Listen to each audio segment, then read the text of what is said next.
السر الكتابي لحب يدوم من كتاب عهد الزواج لديريك برينس. هل في سر ورا الزواج الناجح؟ وليه في جوازات بتنجح وجوازات تانية بتفشل؟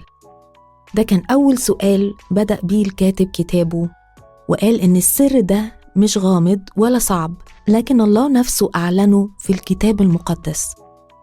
السر ببساطة هو إن الزواج حسب قصد الله هو عهد، مش مجرد علاقة عاطفية أو ورقة رسمية. في سفر التكوين هنلاقي إن ربنا نفسه كان مشترك في العلاقة بين آدم وحواء بطريقة مباشرة وشخصية. وجود شريك حياة لآدم ما كانش فكرة آدم، لكن كانت مبادرة من الله نفسه.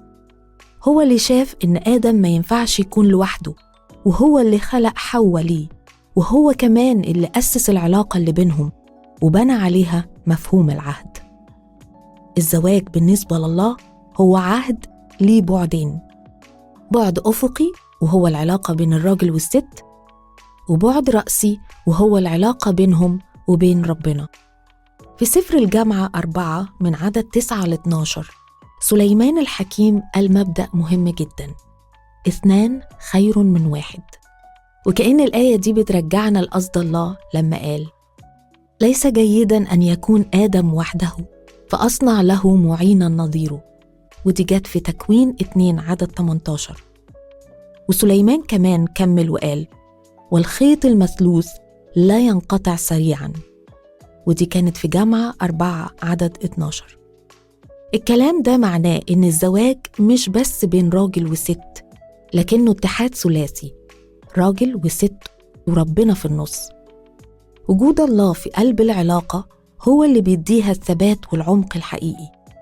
لما تحصل مشاكل أو أوقات ضعف، ولما الراجل والست يلاقوا نفسهم مش قادرين يشيلوا بعض، ربنا بنفسه بيمسك فيهم كالخيط الثالث ويقف معاهم، يهديهم، يداوي الجراح، ويرجعهم تاني للشركة اللي بينهم.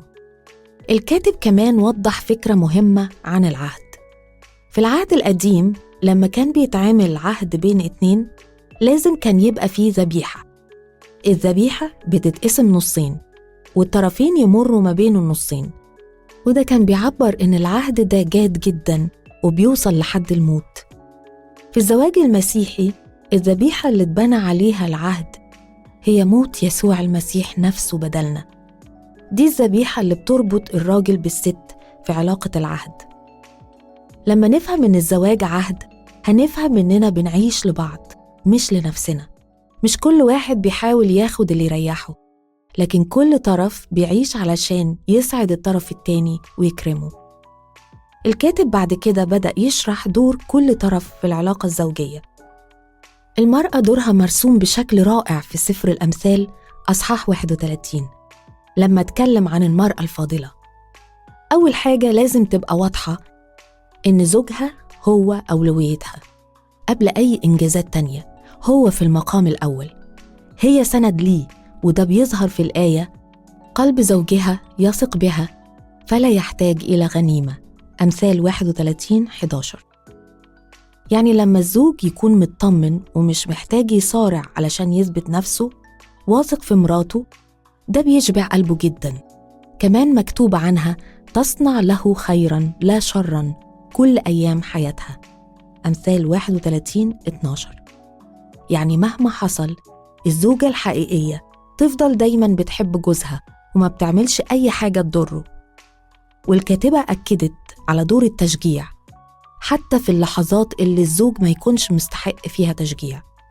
بدل النقد أو التركيز على العيوب، كلمة تشجيع بسيطة ممكن تغير الراجل وتشجعه يبقى شخص أحسن. أما دور الراجل فأول حاجة هو إنه يكون حامي لمراته. هي محتاجة تحس بالأمان معاه، أمان نفسي، مادي، اجتماعي، تحس إن في ظهر وسند بيشيل معاها وواقف معاها ضد الضغوط والمشاكل. وتاني حاجة هي إنه يوفر احتياجاتها، سواء احتياجات جسدية أو عاطفية أو حتى روحية. الراجل مش دوره إنه يطلب بس، لكن إنه يدي ويحتوي. وطبعاً تنفيذ الأدوار دي مش سهلة، ومش ممكن يحصل بقوتنا البشرية بس. لازم نعتمد على نعمة الله. النعمة بتظهر لما الراجل والست بيخضعوا لبعض بمحبة ويحترموا عهد ربنا اللي رابطهم ببعض. الخضوع مش ضعف، لكنه المفتاح اللي بيفتح الباب قدام نعمة ربنا تتدخل وتشتغل. مفيش زواج بيوصل لقصد الله من غير نعمته. النعمة دي ممكن تشيلك فوق أي صعوبة، فوق أي تعب أو خلاف أو حتى أزمة. وصدق إن ربنا يقدر يتدخل ويشتغل بطرق غريبة وعجيبة، ممكن يغيرك أو يغير شريك حياتك أو يغير الموقف كله. الزواج كبير قوي في نظر الله. بداية التاريخ الإنساني كانت بزواج آدم وحواء. يسوع بنفسه قدس الزواج بحضوره عرس قانا الجليل. والله شبه علاقته بالكنيسة بعلاقة العريس والعروسة. عشان كده اختيار شريك الحياة مش قرار بسيط أو سهل، محتاج صلاة وتفكير ومسؤولية. الكاتب كمان قال لو لسه ما قررتش تتجوز، افتكر 4 حاجات مهمين لما تيجي تختار شريك حياتك. أول حاجة، الزواج مش بيغير الشخصية. لو حد عنده مشاكل سلوكية، الجواز مش هيغيره. ممكن العيوب تكبر بعد الجواز ومش هتختفي. تاني حاجة، لازم تختار حد مؤمن زيك. ما تقولش أنا هغيره أو هخليه مؤمن، لأن الشريك اللي بعيد عن ربنا ممكن يسحبك بعيد، مش العكس. تالت حاجة، الزواج هو علاقة بتدوم مدى الحياة.